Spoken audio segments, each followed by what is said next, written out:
আসসালামু আলাইকুম। আজকে আমি বানাবো ঈদ স্পেশাল সেমাই দিয়ে মজার বরফি। আর এই বরফিটা বানানো খুবই সহজ আর খেতে খুবই মজা, খুব সহজেই তৈরি করে নেওয়া যায়। হাতে 10 মিনিট সময় থাকলে এটা খুব সহজে তৈরি করে নেওয়া যায়। আর এই বরফিটা তৈরি করার জন্য এখানে প্রথমে কড়াইতে আমি দিয়ে নিয়েছি প্রায় 4 চা চামচের মতো ঘি। ঘিটা গরম করে এর মধ্যে কিছু গরম মশলা দিয়ে ভেজে এর মধ্যে সেমাইটা দিয়ে দিয়েছি। আমি এখন খুব ভালো মতো ভেজে নিচ্ছি।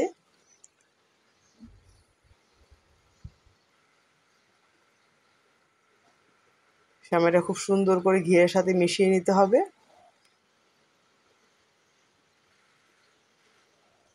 আর এখানে আমি প্রায় অর্ধেকটার মতো কনডেন্স মিল্ক দিব।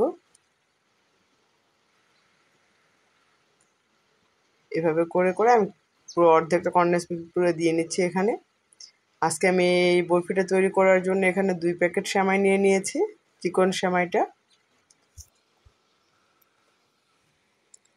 আর এখানে প্রায় 4 টেবিল চামচ পরিমাণ আমি এখানে চিনি দিয়ে দিব।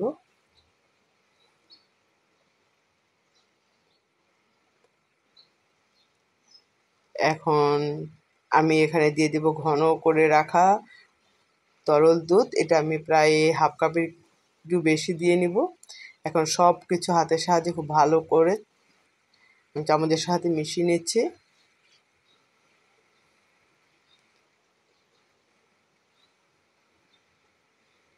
এই কাজটি একটু সময় নিয়ে করতে হবে। আর এই পর্যায়ে চুলার জালটাকে আমি মিডিয়ামে রেখেছি। আর এখানে আমি দিয়ে নিচ্ছি প্রায় 3 চা চামচ পরিমাণ ঘি আরও।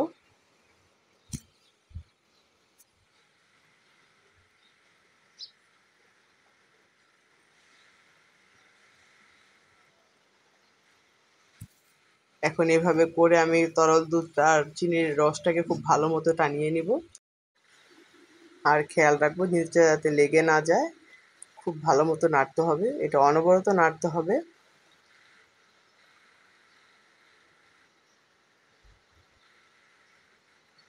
এই সেমাইয়ের বরফিটা খেতে খুবই ক্রিস্পি হয় খেতে।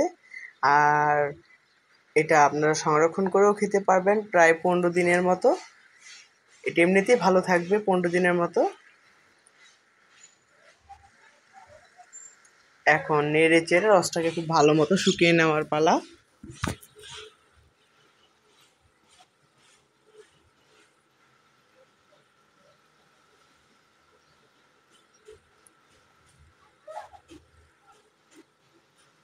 এখনও এটা আমার সম্পূর্ণ রসটা শুকায় যায়নি, আরও ভালো করে টানিয়ে নিতে হবে। কড়াই থেকে যখন ছেড়ে আসতে শুরু করবে সে পর্যায়ে বুঝবো আমার এটা ভাজা ভাজা হয়ে গিয়েছে। এখন এই পর্যায়ে আমি কিছু গুঁড়া দুধ অ্যাড করে নিলাম। এখানে প্রায় আমি 4 চা চামচের মতো গুঁড়ো দুধ দিয়ে নিলাম। এখন গুঁড়ো দুধটা খুব ভালো মতো মিশিয়ে নিব আমি।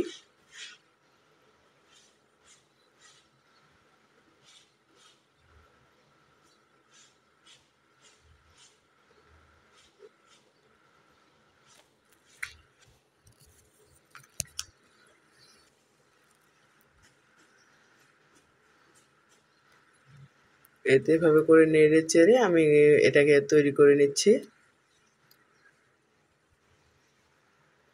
আর ঈদের খাবারের টেবিলে এই একটা বরফি থাকলে টেবিলটা পুরা দেখতে খুব সুন্দর লাগবে।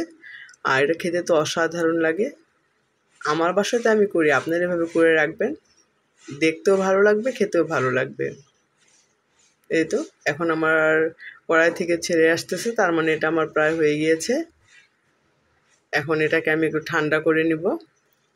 চুলাটা বন্ধ করে আমি এটাকে একটু ঠান্ডা করে নেব। হাতের সয় পর্যায়ে একটু গরম থাকতে থাকতে আমার এটাকে শেপ দিয়ে নিতে হবে। এই তো দেখেন এখন আমার বাইন্ডিংয়ের কাজটা খুব সুন্দরভাবে করে নিতে পারবো। এই পর্যায়ে চুলাটাকে আমি বন্ধ করে দিয়েছি, আর কিছুক্ষণ নেড়ে চেড়ে নিচ্ছি। আর এখন এখানে আমি একটা কফির বয়মের ঢাকনা নিয়ে নিয়েছি, সেখানে কিছু একটা পলিথিন দিয়ে নিয়েছি প্রথমে করে, এতে করে আমার শেপ দিতে সুবিধা হবে। আমি কিছু এখানে কাজু আর চেরি ফল দিয়ে তার মধ্যে সেমাইটাকে দিয়ে যে বরফি আকারে তৈরি করে নিলাম। আপনারা আপনাদের পছন্দ মতো শেপ দিয়ে নিতে পারেন। এটা খেতে খুবই ক্রিস্পি আর খুবই মজা হয়। আর সেট হওয়ার জন্য এটাকে আমি প্রায় 1 ঘন্টার মতো ফ্রিজে রেখেছি। এই তো সেমাইয়ের বরফি আমার একদম রেডি। আল্লাহ হাফেজ।